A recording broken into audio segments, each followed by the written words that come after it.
وكبرا يا رب صل على النبي وآله ما فاض نبع بالجداول أو جرى صلى عليك الله في عليائه ما صاح داع للأذان وكبرا يا رب صل على النبي وآله ما فاض نبع بالجداول أو جرى. الرحمن الرحيم الحمد لله رب العالمين والصلاة والسلام على رسول الله محمد ابن عبد الله وعلى آله وصحبه أجمعين. بعد أنه كنت ندرول بتنبيرن كولا كألا تنكنين سبحانه وتعالى سيطانو ما إن كتب برلبون فنتي على لنما دين كرام مي بيتو.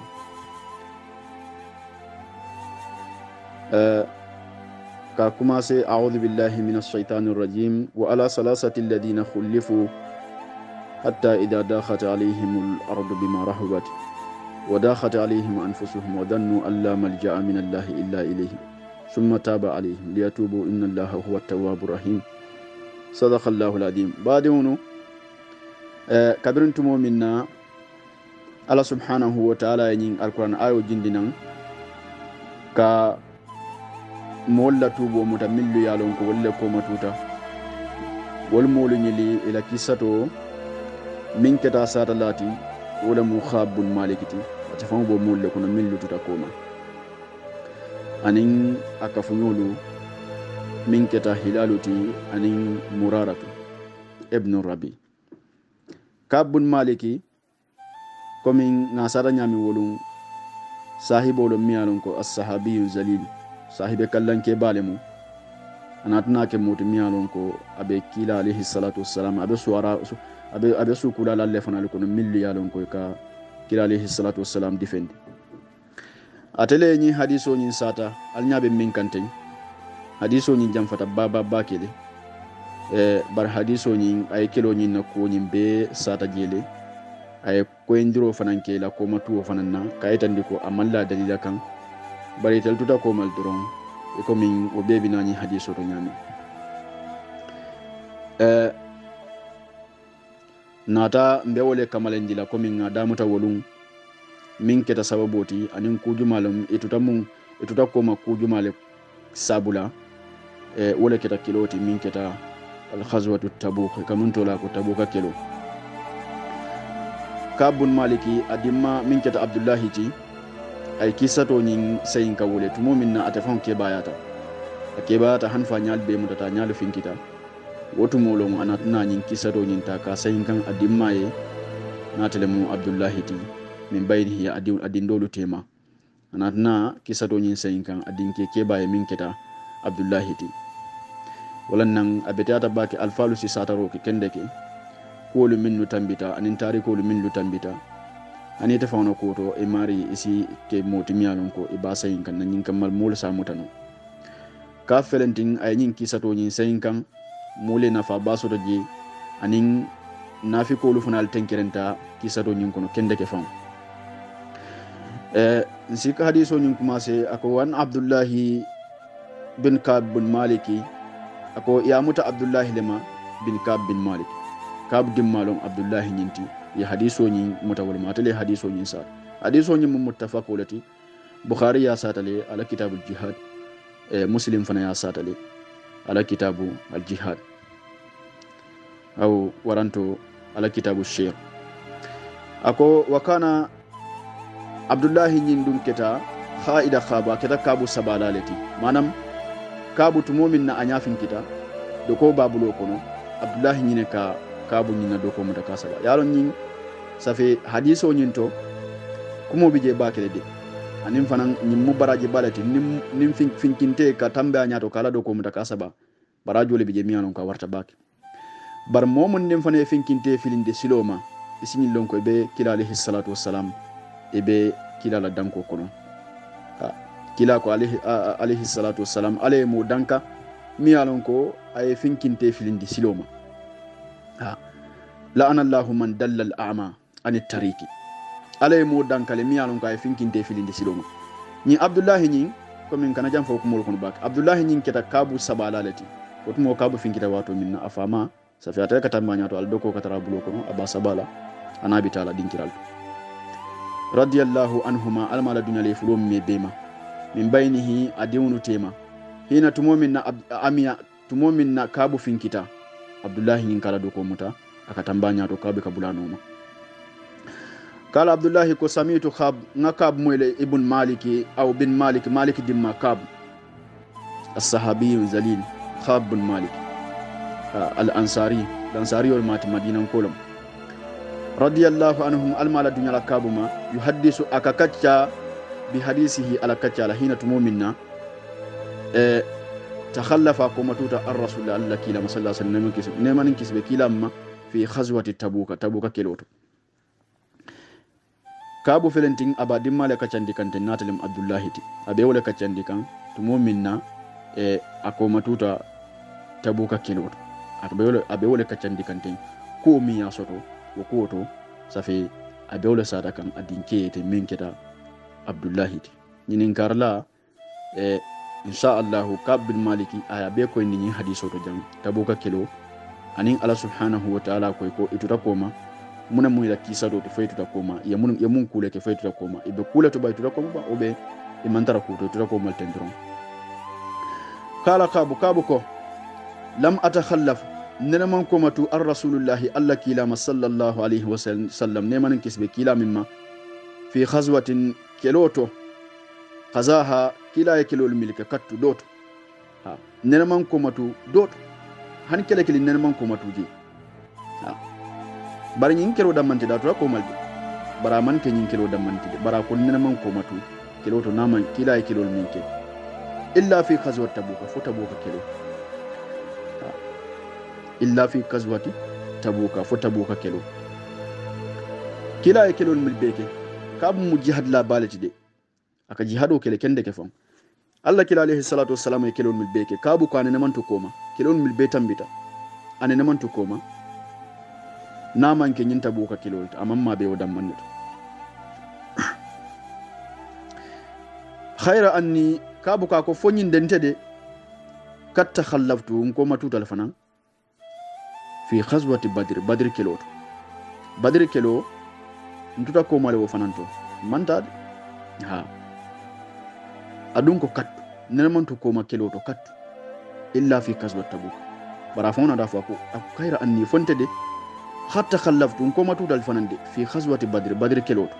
ntuta ko mala mamma be woto de ako walam yu'atabu ahadun takhallafa anhu bari mammo kilin jalayde wo kelo ko matu woto de millu tuta ko ma e mammo kilin jalay wo kelo ko matu woto ha badr kelo aketa hijrato sanji fulan jawni hijrato sanji fulan jawno badri kelo kala komi ngobe sada nyami badri kelo nen yala ko sada min ganni manjare na sada baki kabu ko mol miltuta koma badri kelo to imam mo kilin jare wo koma to sabula de etuta koma ke jala imam mo kilin jare de muni asabu kantum inma kharaja rasulullahi inma alla khilafin ditale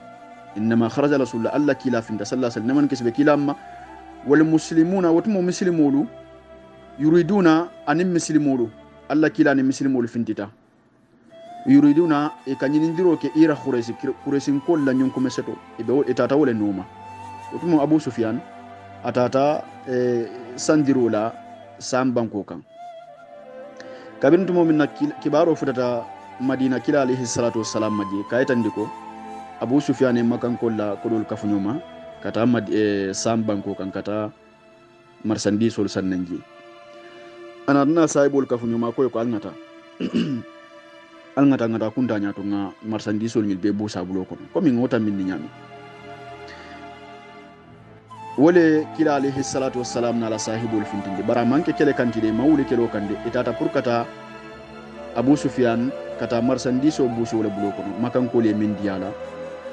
wolu maka kono moti je min na fente abu sufyan bul wolu momon din niyalon abela fendin be abu sufyan bul be fendin diala labe min sanna kanati tena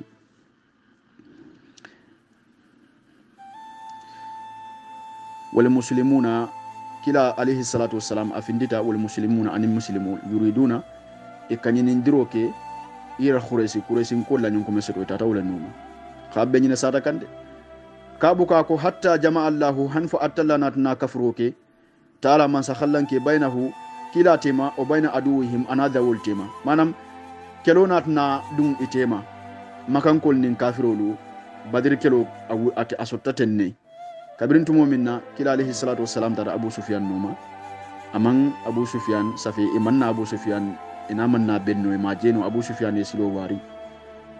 wara atata sila dota kabirin atifane kibaro so wato mikafu Allah kila alayhi salatu wassalam na la sahibolu ifinde dal pour kata ka marsandiso nyi bula busa abulo kono ay silo nyi aya wara atata karakotenna kabirin kibaro fudata makka wato minna fanan kayitande ko kila alayhi salatu wassalam fintita pour kata Abu Sufyan na marsandiso nyi busa abulo kono anala sahibolu makanko do Abu Jahal wala muyla lidati wolum inin nganya ba fintita nan anin kibir banin fo waraba ifintana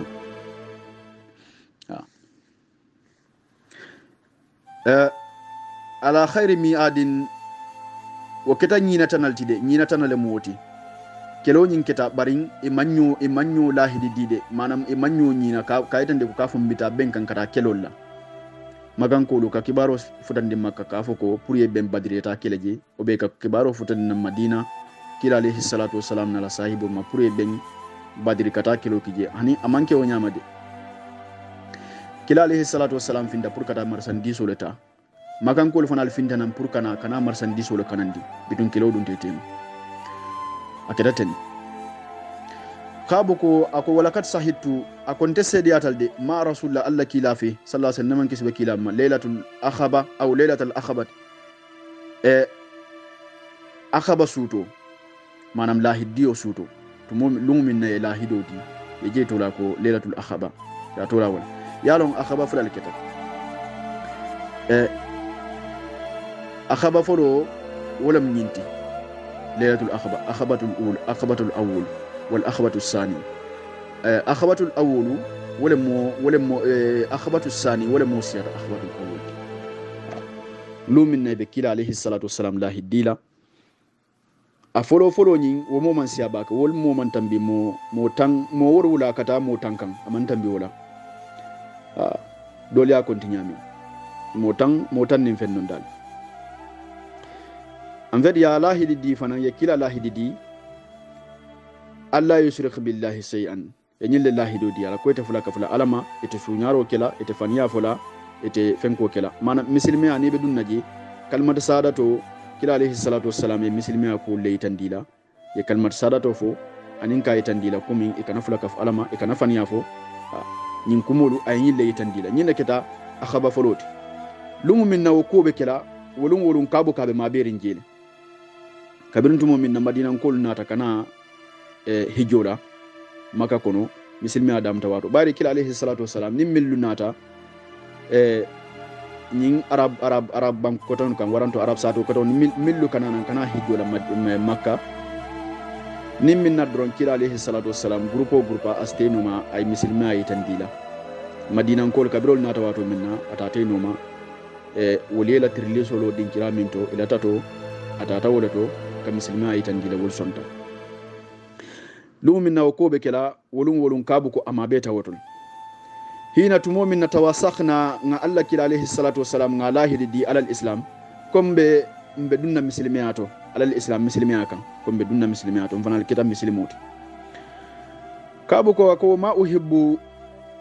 nyimantara kanurin linte annali biha mashhadu badrin safo noten wa ma uhibbu amankanu annali biha anna mashhad anna biha mashhadu badri ko badri sede ya tara linte kabuye o mankanu kande parce que mamma be badri bare mamma beta laylatul akhaba suto wolum ma beta woto ko donc o fanan ketante nganya balati aketanyi fakhrolti wasbalo woti katung o fanan ketalum balati miyanon ko dum buñari bale mati yo hannim mamma be badri keloto o man to rafenna wa in kanat badrun hanni atar badru keda azkhara walla fin kondiro warta finnasi molda kono min ha katambi lailatul akhaba al akhbatul awwal hanni atara badri kelo lakko sato warata walla ko finkon warata katambi nyin lungna molu fe tonya badri le wartati de badri mulum balati de parce que badri kelo mol millu ma beta woto kila alayhi salatu wassalam ko ala yam fatol mum be male wol be mu arjanna dewnnati en fait hilalu nin muraratu nyin e ma beta badri kelo ton baraka mamma be je barata fana ma beta nyin dinkira do tole lailatul akhaba ma beta woto ça fait non ata fana be nganya ka walla aka mamma be badri kelo to de bari nyimbe kanurate kanne hanna tara mamma be badri kelo to hanna tara badri le finkon warata molu da kono katambi nyin lailatul akhaba alngata kasedo fulan nyamto وخان من كبري حين تخلفت عن رسول الله صلى الله عليه وسلم في غزوة تبوك قال كعب بن مالك رضي الله عنه كعب كاكو وكان ينترت من كبري نكباروتو حين تمومن تخلفت كومتوتا عن رسول الله الله كيلما صلى الله عليه وسلم نما ننكس بكيلا منه في غزوة تبوك كيلو أني كنت كعب لم أخن أخوة كت سافونو نياما لم أخن أخوة manke moti mo safono momin nako kabu manke moti miano ka abe kendeyari safi mbe dami wolu mbe bambandi ne kan sembo benna fondinke sembo benna mbe bambandi kurante na fenfendinten lam akunte manke kattu doto akhwa ni saf min nako amantra bambandi wala aysara minni isafu wala itafu la fanan wala aysara itafu la ko sonia fanan mantra minni nako safi molo miano ko kolyantune munte ni sonia ta la ko amanke moti miano ko safi kolbe sonia arabul kolbe koli arabul wolu kolbe sonia rembulle mbe fen kono wolu fen be mbulle kendeke sembo fanan benna ka fonta kelo no la hani kelo atanya benyele parce que insi joran sannole awa joran be mbulle fanan minnu siyata sembo fanan benna hina tumomin natakhallaftu koma tuta anhu ki nyinkiloma aw anhu kilama fi tilka alkazwati wakilo nyinto aw tabuka kilo wallahi kabu ko akon kalta alala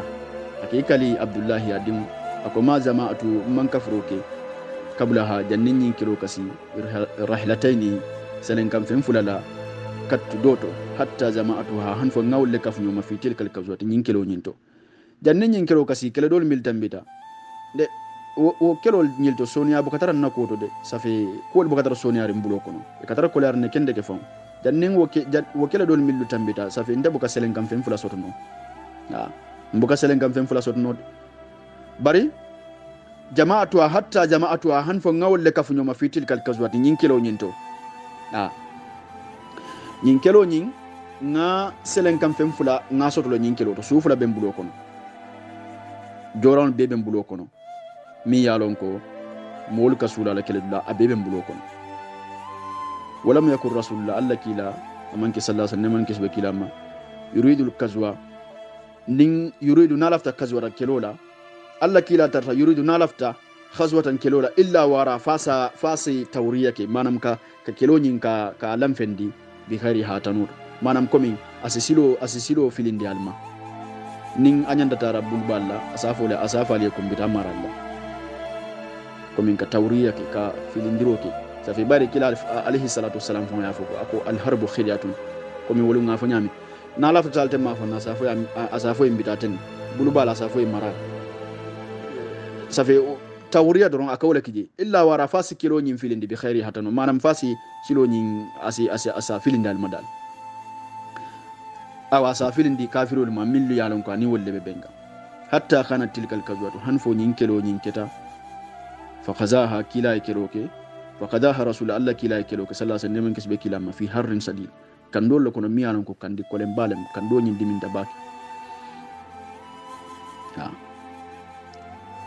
en fait anatna nyin kero la ko be ko endile hatta khana tilkal kazwatu hanfo kelo nyin keta manam tabuka kilo nyin kita bar tabuka kilo nyinta ayo ko indi le fer ayatan le ko mbida kan tabuka le mbita kan dinkira min fananto je jam fatale ça fait wulole fanan miyalon ko wula balle bije kando fanan be dundi ay kelo la ko be ko indile ibita kan dinkira min fananto wastaqbala al adadun kaseer nganyati lin control le fanan milliyalon ko siyata bake abe ko indi ay kelo ko fi harrin kando le kon sadidi kando miyalon ko adiminta bake kando be warlim bake wastaqbala anyati lin fanan safaran tamu la baidan tamu min jamfata mafajatan ani wula bal wastaqbala kila anyati lin fanan adadan control le khasira min siyata bake e control siyata kende ke fam wolo ngafo ko misil molu millu tata mo wili tan saba dolla safiroto bare kafiroli enim millu be benka wolu mo wili tan nanneti mo wili tan nani ini wolle be benka wolu fo min siato fonti wastaqbala adadan kaseeran itile nyati lin kontul la mi yalun ka siata bakel rum kol tabuka fajalla kilanat nalan kel mandiro lil muslimina muslimuli amrahu ila kunyalla liyata'ahuba aw liyata'ahabu nin kamé ci to benno uhbatal khazwihim ila kelo parendirula nin kamé ci to benno ye pare uhbatal khazwihim ila kelo nin parendirula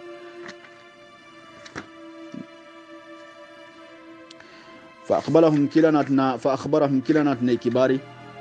biwajhihim nyatilin dinkira fananna allaji nyatilin dinkira mi yalon ko yuridu ikajele kerker walam tabukati aye kibari wo fananna ka fo yembita kan tabukale silo jam fatale wulol lebije ça fait mben nyatilin kan kontol la mi yalon ko asiyata bakil fon wal muslimuna watumo muslimulu ma rasul allah kilafe khasirun isiyata bakile muslimul min fanal be kilafe wulu asiyata kabu yolo fa ko wolu muslimum be kila alayhi salatu wassalam fe asiyata le sahibolu milli yalan ko etubita parce que wolu nyin kelo be kila wato nyenon kila alayhi salatu wassalam la kila la bawte bari kelo nyi atarafana momin tubita jaziratul arab kona siyata bakelde misafo na fankilum me be tubital al yaman aninto mal me be abetu bital tu kabirin kila nyin kelo kankula wato minna mo ibokalo mo kabuna dinkira min mo sifa benat hallan jurto labon dol bije kumboda ko feyta kelola han finkintedi ifanaliye fan bondile pour e mabe nyin keloto finkintedi bar ala subhanahu wa ta'ala nata foko ako laysa ala al a'ma harajun wala ala al a'radi harajun kasimantara mul mamillu yalon ko filta wal finkintal anin mul milli yalon ko safi lan jurto le muyti kasi mantar wolma pour wole to ko man yinkelo kabo ko ako wala yajma'uhum kitabun hafidun kitabo mela ko kafunu nyoma de nasira ko tankade wala yajma'uhum atela ko kafunu nyoma kitabo hafidun nasira ko kafunu nyoma yuridu akon kamin kerekere be jalika woto diwan wolon diwanoti tumando nila allah nyin seki abdullah lakumote yuridu bi dhalika diwan ko kabo kamin kerekere je wolon diwanoti de safi bari ni bita kan keloto e kato safe o kele kelo ni ni bita ka kato safe ko Allah kila alayhi salatu wassalam la kelo buku bale katre bul manam diwano buku ba miyano ngo kato safe kare bita kan ya to safe kare bita kan ya to safe kare o mantarta kan ni lanjur karle bale ya to safe akeden bar wolu mobe sianya minto kitabo man imanto safe no to safe man keno wolu ha parce que ita safe no ita be safe no mo siya da kalati kala kabo ko fakalla adoyata de rajulum mo yuridu nimmi lafta an yatakhayba puraye inukum moluma illa danna fo insin fo jiko stara nyinto dro anna jalika ko de sak fa amare sunukum no bihi wakiloto malam yanzil fihi wahyun madama wahyu manjina kamari yola ko lanken mandi kaytandi ko kari manta keloto minallahi kab ala subhanahu wa ta'ala manam momon dilla ta purke nukum wakiloto hakke mola siyabu isinukum no e mario sinukum no wolu foni wahayo jita nan kela ko lanken mandi ko min nyilla ko keta nyami ha bar wolu mo sinukum no le nyin kelo nyinto ni man lafitala sinukum no le ititala wa khaza rasulullahi alla kila yakiloke sallallahu alayhi wa sallam ne man kisba kilama tilkal kaswata wakelo ni hina tumuminna tabati simaru yirolu mota wal jilalu an dubon fana besiya fa ana ntakabu ilayha wakelo to asaru nkamila mira manam wo ko to nkamila mem ka kelo nyin tatu asaru nkamila milam ilayha kelo nyin tatu asaru nkatu mira nam faye manam manku mutano mbedunna mbebola ndakabu fatazahada rasulullahi alla kila natna parendiro ketenni wal muslimuna watmo muslimul ma'ahu ibe kila fe kila alayhi salatu wassalam natna to ben anala muslimul sahibul millu bafi ibe natne to be wolanya wata fektu ndakabu kuma seta akhdu nkaso mandasuru likay nyin sabula atazahaju insi mfanan sim to ben nyame insinna joron dada ngam parendi ngatara siring mbe tabatun din silam ma ho kila fe fa arju nkamuru fanan walam akhdisi an bar mboka fenke so mandane wuraro ntakatara kuntun da man la mboka fenkeno kabo ko so manda asta wuraro ay muruna so manda ita wuraro ay muru so manda ita wuraro ay muru abuga fenfendin kenu kabala so kon kata kila alayhi salatu wassalam ya misiroto akatuta ni nada man la abuga fenke ha abaka faye ko mbatu nimbota jangata nganna mfane na joron parendi nimbota jangata nganna joron parendi safe kabbe nyin damman la amam fenfendin kenu wa aqulu nganyim fo fi nafsi faye ko anante de khadirun ngano le de nur lale munta ala jalika ko e ja aratu nin tumo min lafta pour kake manam safe ngano le pour ka mabe nyin keloto de wolu noro bentelle pour ka mabe nyin keloto parce que fenfendin ten dasarin mankurang fenfendin tenna sembo benna joran bembulu mi yalan ko nisima be nyin keloto falama jal ndema wuli mbewle nyamal ya tamada bi wo be du marenti manam sikan nyimbe du marenti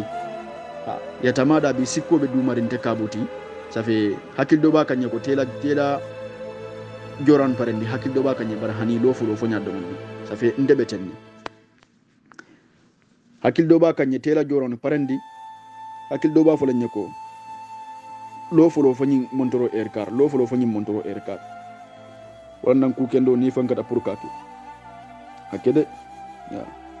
fa idha azamta fatawakkal ala allah ni fankata ku minna kede yetu ko alal hatta istamarra bin nas al jiddu kabu ko hatta istamarra hanfo atata bin nas multi al jiddu wala safe ko so beata multi de safe kila alayhi salatu wassalam na la mul filentin itata hatta istamarra bin nas al jiddu hanfo safe kila alayhi salatu wassalam na la mul filentin ko wole ko so be andide wal tata de ndebe yamal lam faye mbakam faye ko ha mbatu nyi montro kali mbatu nyi wati kare mbatu ngata jana ngata nyi jube nganana ninna tan sinna bakasol parende ça fait kabo kata nyinen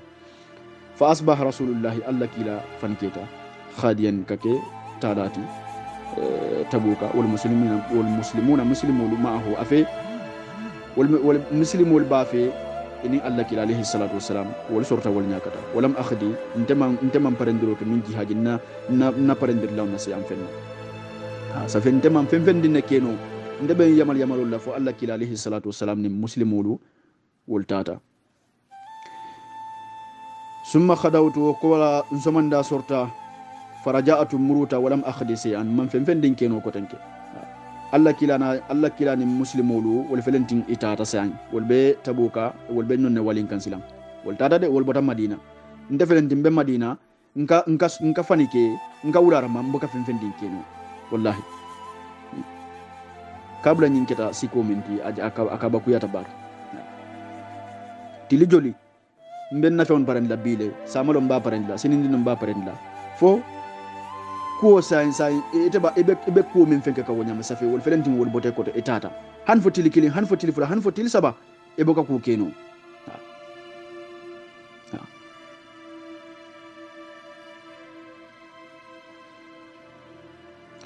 faraja'tu walam akhdi shay'an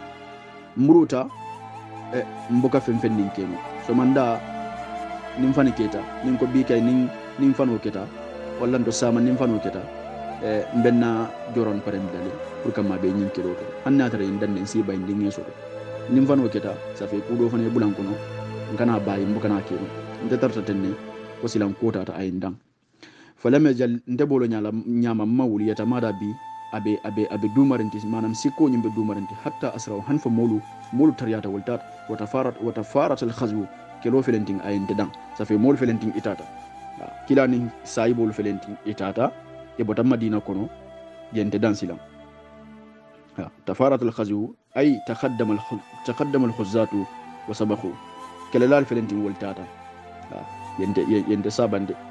ndebe sirin madina kono sa fe wol felenting itata fahamamtu kabun maliko ako sa ndefana natna hamme an artahila pour ngawuli fa adrakahum ngawo molu bayndi ngesoto sa fe say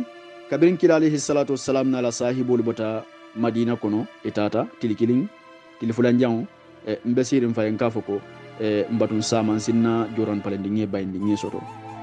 parce que suolom ni nge bayndi mbesoto mbewlo nyama fotil sabanjang ngafoko bitum biro tilikilin obe tilifulan jaw sa fe mfana mbesirin hammeta nyinna pour ngakkilalin sahibulu bayndi siro nyin kan ngesoto kabu ko ako faya letani faya ko ntede nato nun letani fa'altuhu ngawo bara faya letani fa'altu nato nun ngawo molu bayndi ngesoto wolam kila alayhi salatu wassalam ti anala sahibulu nge bayndi ngesoto summa lam yaqdiru zalika li wa kula nur manna tarali nte wokoto sa fe manna ko fanan keno ngafam faye ko mbe hammere nyinna pour que bayndi ke soto manna wo fanan keno fata fektum commencé ta idha kharajtu nimfinta fi nas mulukam alnga ta hadiso kaseto sabanyawta fata fektu idha kharajtu fi nas ba'da khuruj rasulillah sallallahu alayhi wa sallam yahzununi anni la ara li uswatan illa rajulan makhmusan alayhi fi nifaqi kabuka ko fata fektu ndeka bunatna commencé wala nyama kabirintu momin na ngaje Allah kila alayhi salatu wassalam anala sahibulu wal betembo min do selandete soto nula foni ngeta rakelo kono ako safe sa imfanan fankata katu sabato nyin kono katu tuo nyin kono mbotu wala kono natna commencé na findim commencé ngata tanin nala barako ija kharajtu nim findita fin nasi mulukan bada khuruji rasulillahi Allah kila alayhi salatu wassalam la finto nyin kola kata tabuka ninde fanan findita pour ka yayi madina sate kono yahzununi akan sunu bake parce que mboka moje Allah kila sate kono Abubakar tije Omar tije Osman tije Ali tije Talha tije Ubaydillah tije Abu Ubayda Sa'd ibn Abi Waqqas Abdullah ibn Mas'ud Abdullah ibn Umar katabura to malla wol kilinde sate kono han mo kilinde sate kono mi yalon ko ça fait ndefanan safo no minna ko kare bi jannibi kare wo fanan manta kare felento manta anni konte de la aram buka jeroke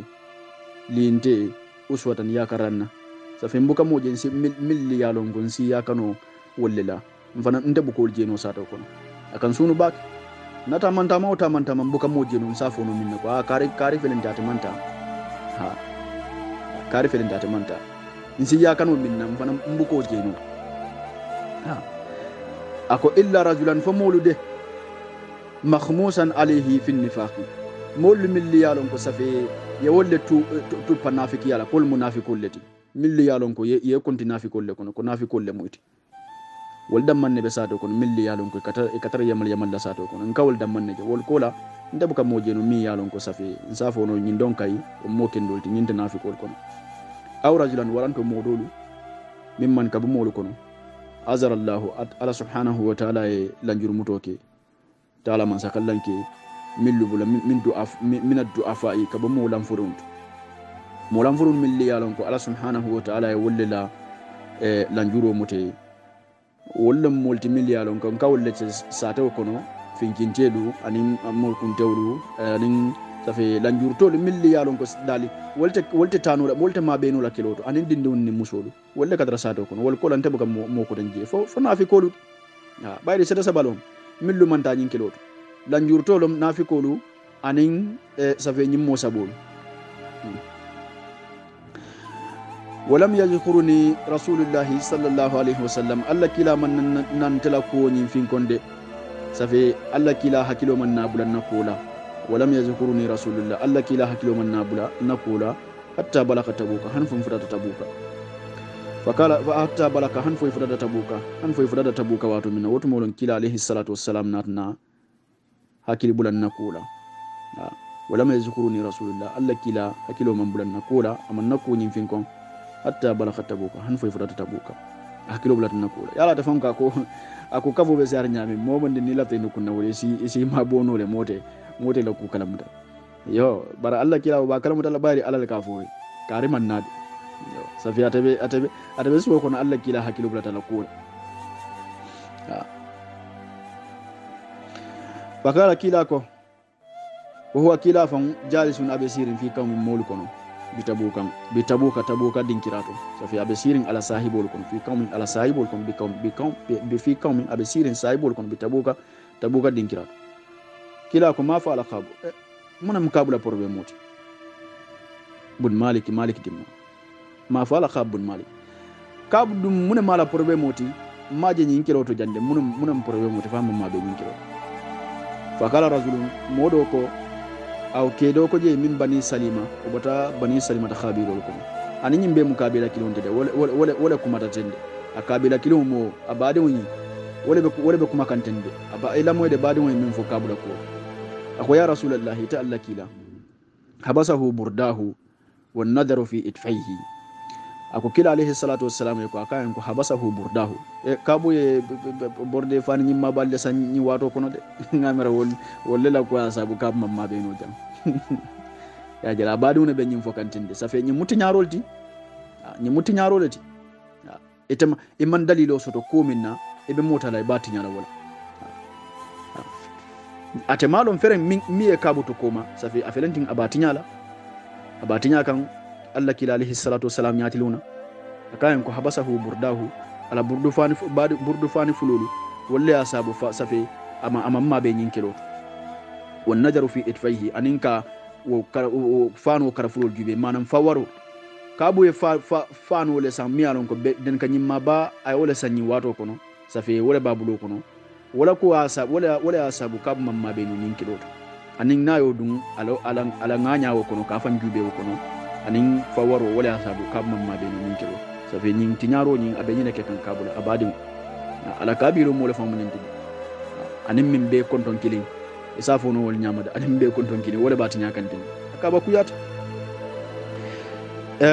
isalo wol to ko saibulu e kanyo defense o kele ni mam millo minna koto ide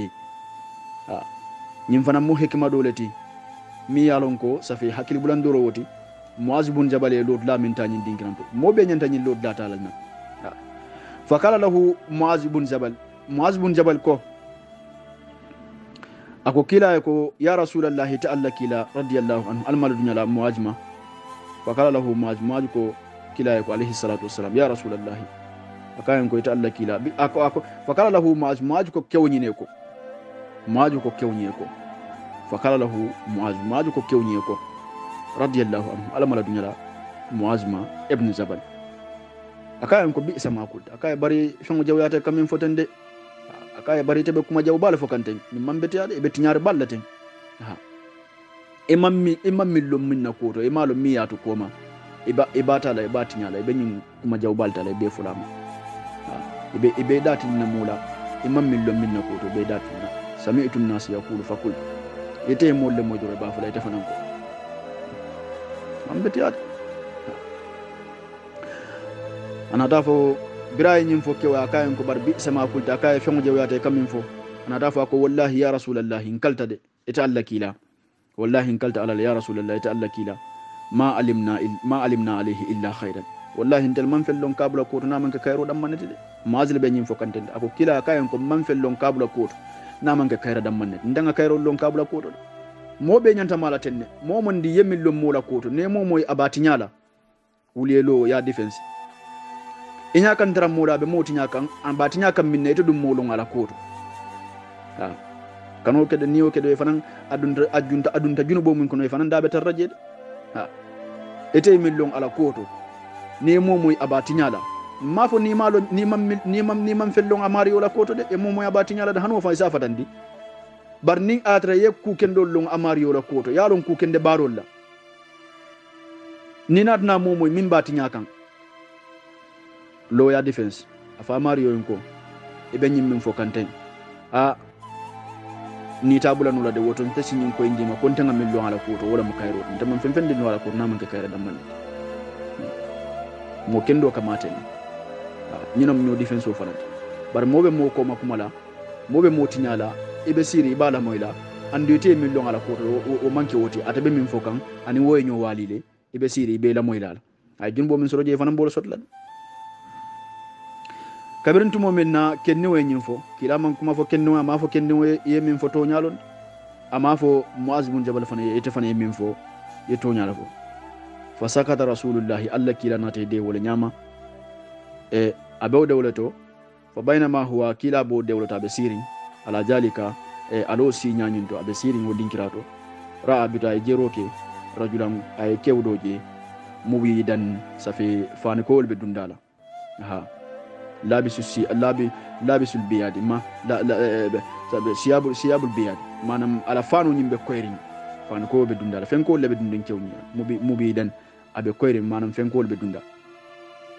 yadulu bihi sarabun kulumbita kati kewni noma aba kannan nan kulumbita kati ano fakala rasulullahi sallallahu alaihi wasallam kilako afakun aba khaisama akabon ko nyimmo abu khaisama wala kananante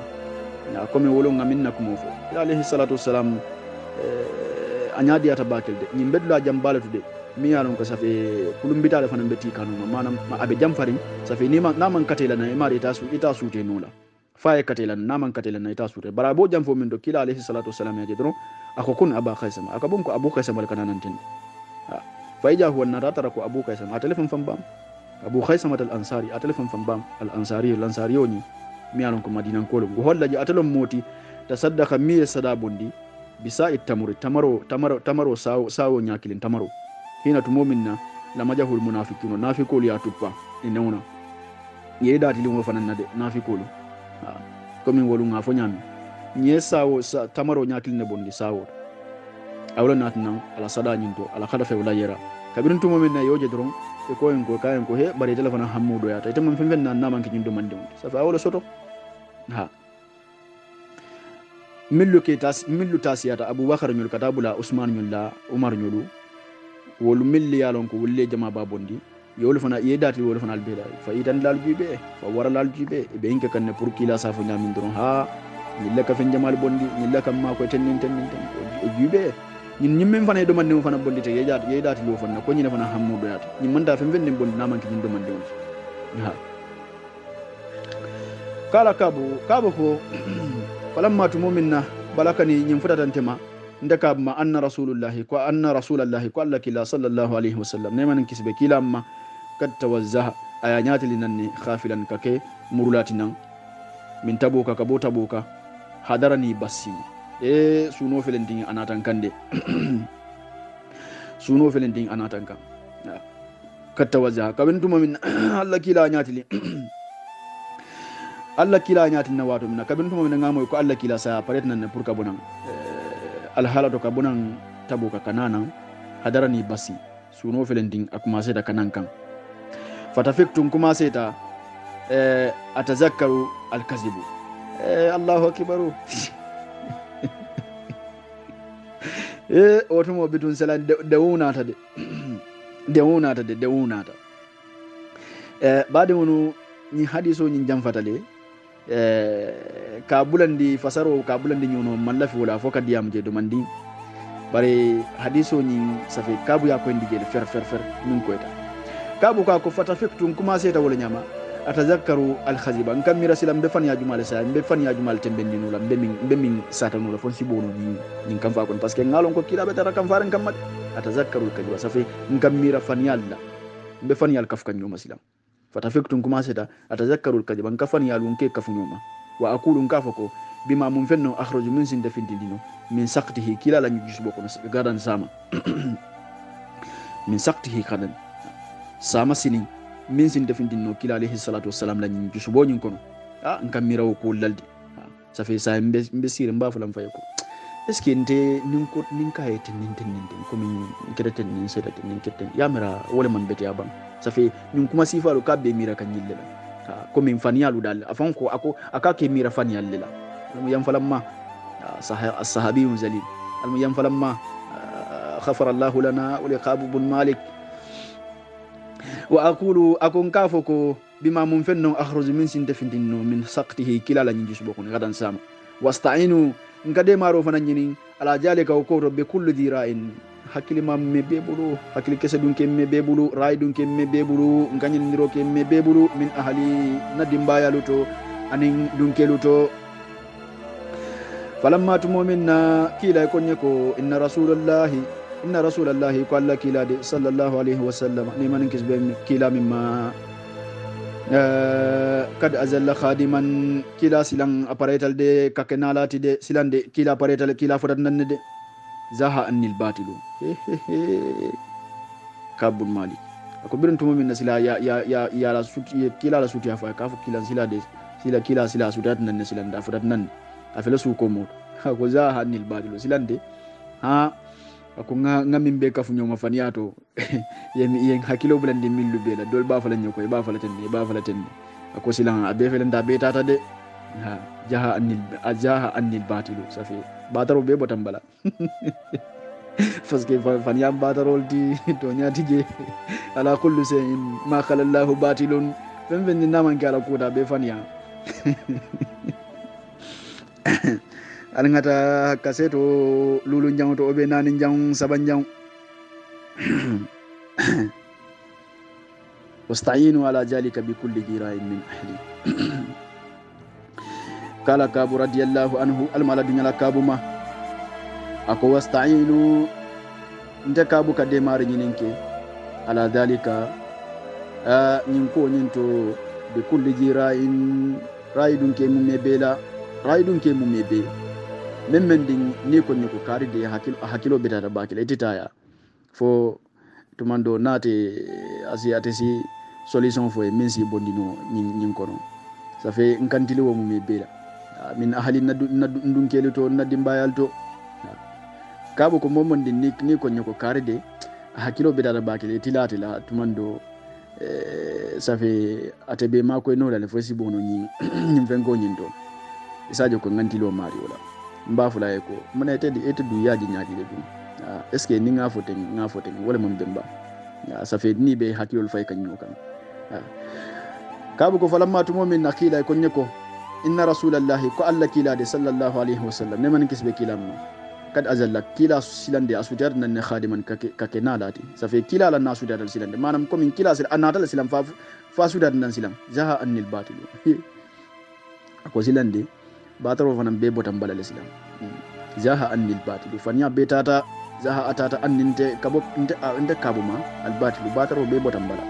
hatta araftu han fo ngani long anni konte kabude lan anjua fen den tente kisandla minhum kila kabo kila bul bi sayin fenna abadan buray manam fen tente kisandla ni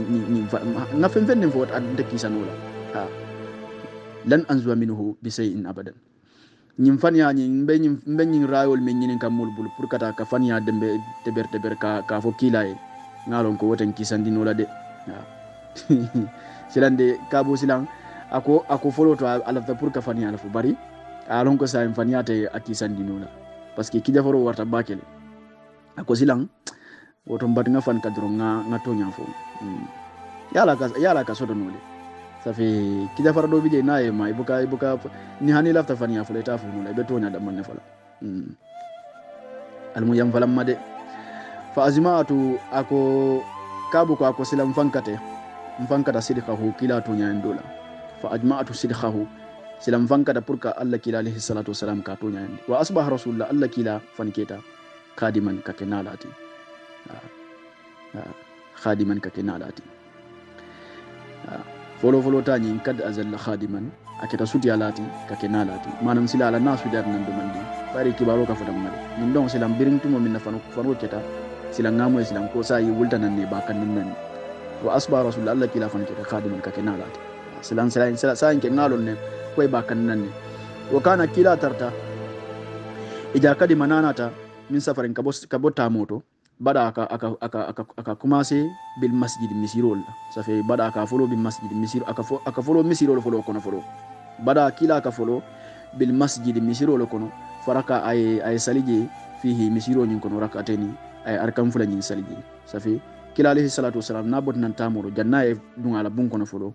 nyimma la sunnolati akata misirol kono folo ay arkam fula salije folo woto nyim musunnolati de momon dim besi nyin tankano ni furata sate kono itada dinkirato janniyeta iji dinkirato folo ni furata je jamon walim folo eta sel jomuta ye arkam fula sar jamon kono folo kola eta futa iji dinkirato kila la sunnola alayhi salatu wassalam summa jala sa kola kila sinasi linnasi mul kono ça fait ni wakata do na arkam fula sa kola sinasi linnasi mul kono kabu ko ako falamma tumominna fala jalika tumominna kila alayhi salatu wassalam yawlaki asalta bitabe sirin anin ala sahibul basirin ja'ahul mukhallafuna ça fait koma tulal nata de commencer da kananan de lanjur dantelal commencer da kananan de ya ataziruna ilayhi ibe lanjuro dantela kata kila alayhi salatu wassalam ka nafikol lam da ka nafikol le fodande nafikol le sila commencer da falamma tumominna fala jalika kabrin tumominna kila pareta salola abe sirin ja'ahul mukhallafuna koma tulal nata de milmu nafikol ya ataziruna ilayhi ibe lanjur dantewla suratu tauba nyimbe fole abe ko indi fer kabu fanan babe ko indi kanjang ya ataziruna ilayhi inata kila kande e belanjuro dante kan nyina sabunte manta wa yahlifuna lahu be kali kan kilaye abenin kali yole fanan mude nafikiya alma alkanan ki nafikita almun kisla nafikiya ma wallahi parce que nafiki kaliyo be nafikiya kono le nafiko nin kaliyo bukatalade abe kali la nyama be kali wala nyadron kaliyo doron ya halifuna e be kali kala hon kilaye nyin ku karle asabun temanta na fen sore boyta na ngami son karle sore nyin dinkira karle lon tan karle na tayya nyin ku karle benna ça fait lanjuro be dan dere nyami te mbaramatal ko nyaale ndimi ngurantale kono bayole muta kuma sifalu be nyin le fokan ça fait e be kali la kilaye be lanjuro dante wa kanu iketa bid'a wa 80 rasulan motan saynin fenni ko min ngafo nyangolu motan saynin fulala bari bid'a kabo jollom kabo wurula bankata ça fait bid'a wa 80 rajulan motan saynin fenni moyti baddo ngaje safero do to ça fait kitabu do anan mimmu uyunul asari lil yamuri rahimahullah ibn sa'id an-nas ala kitabu uyunul asari atayni minnat nanje ibn ishaq ala tarikoto motan saynin fula mo fulale ko tan saynin fula اثنان وثمانون رجلا موتان سينين فلا فقبل منه علانيتهم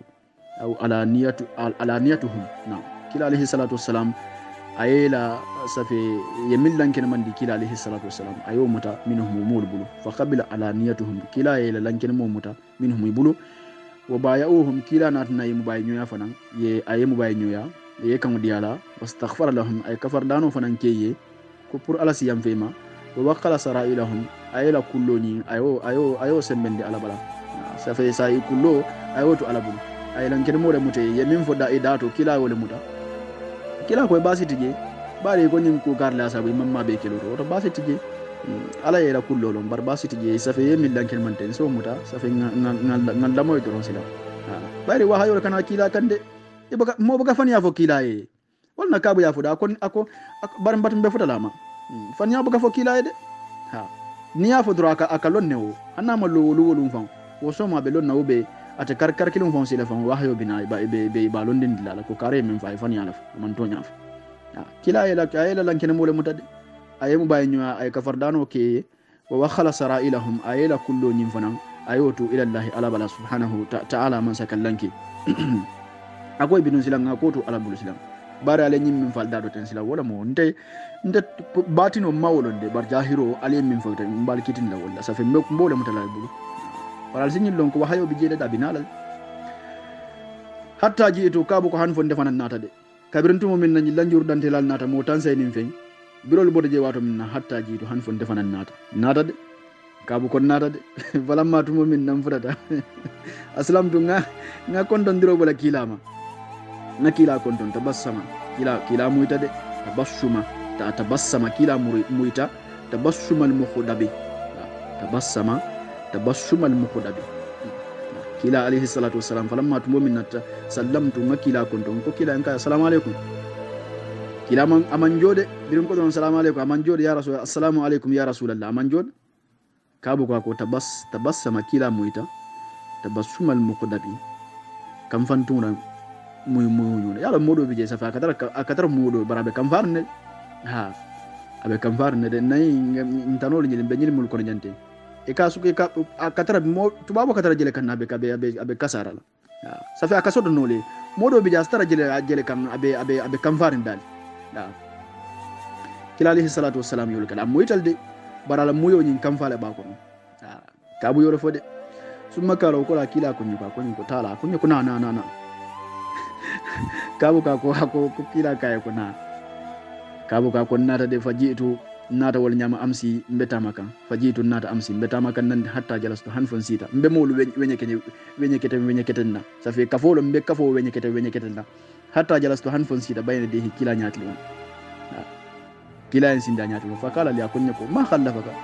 mune de ko ma mune la problème fete ko ma alam takun fete manke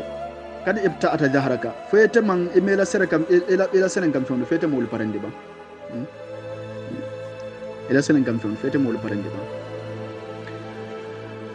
kala kay ko kultunko kala kabu ko kultunko ya rasulullah ta'ala kila ennin tede wallahi ngalta alala law jalastu nin sita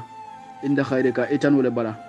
min ahli dunya kabo dunya mara man solto manam dunya dunke to nin sita dunya dunke dole bala min man ketete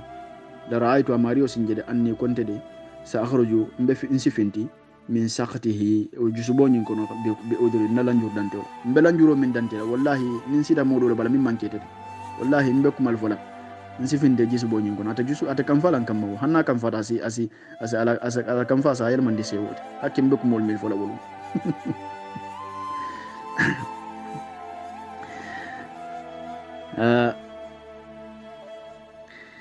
kabu ko ako kila ko akaya ko laqad utitu zadan wallahi yantaso fasiw ya bente bullede ha zadalan ndanga jadalo no lede nyo saba ngono lede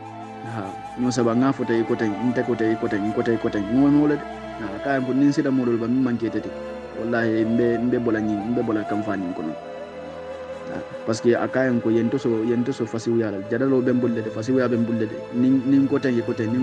ko kana la bandala ko min ke nole ko ndake danole man nin ko dama wara defan ya bari nakaro ka kunnojele ko dama wara bar nakaro ka kunnojele mbe kumal fola he wolbe kunnan da ko andung mbe balela en kam fatu walakin ko barnde de wallahi nkalta alala laqad alimtu nganyil lonne ko nganyil lonna ko tante kabma la in haddastu kan dingeta kila ka cande al yawma bi hadith al khazibi faniya ka cala tarda anni ibnu yalamale tarda bihi anni ibn tarda anni esi dunya bihi inte kabuma la yushikhanna allah andum ni woketa ngalon ko awu tota jam fala fa an yushikata alayya la yushkanna Allah ala bine londin dilalaje andum an yuskita alayya e be sina kam fanne e sina kam fan kamma ela jusubo sina dimin kamma ko tanke manam ela jusubo sina wara ko tanke ala sine londin di jusubo andum na e londin di ko la jusubo sina wara parce que ba fala e fan yala fanni wa in haddastu kan nin dunye katande fana hadisa sidiki to nya kacala tajidu alayya fihi tajiru suturo ka ale antema fihi wodin kirato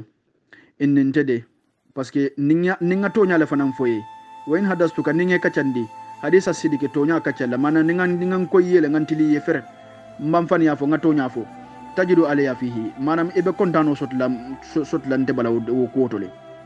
manam safi ete femfen nim fola bare ba fola ngantilinne innin tede la arjum be jekirin fihi wo koto ukhballahi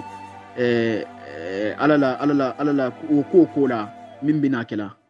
safi mboji kirinde de manam safi ninge kaccandi fanyala wo kola ngalon kate ate bennante kab mabe ukhballahi alala yankan kato wala beta ro dinkirato ni hatara ngafanyala foy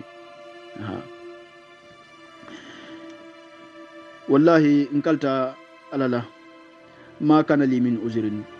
amandaranta lanjuru mandaranta la de ça fait ça bandale sa ay kumo ko ngile ma kana li min uzrin lanjuru mandaranta min kumo betala nata min dammande dijo ma kana li min uzrin lanjuru mandaranta kabula de wallahi nkalta alala ma kuntu unte kab manke khattu doto akhwa ninsi ke modi saf minna ko sembeten na wala ay sara minni isafa ko minna mi isafa minna fanan ko soni amandara nyinna koto hina to momin takhallaftu anka to momin nan ko matuta ka boytema ka foko safe ko le mandara sonaren bulu wala sabu mantu ko ntuta ko ma wala to manken diale wo dodo tigi nte ken lanjuro lanjurle tentela nte mantu ko ma femfen nam lanjur tenna abanta khalas lanjur tenna de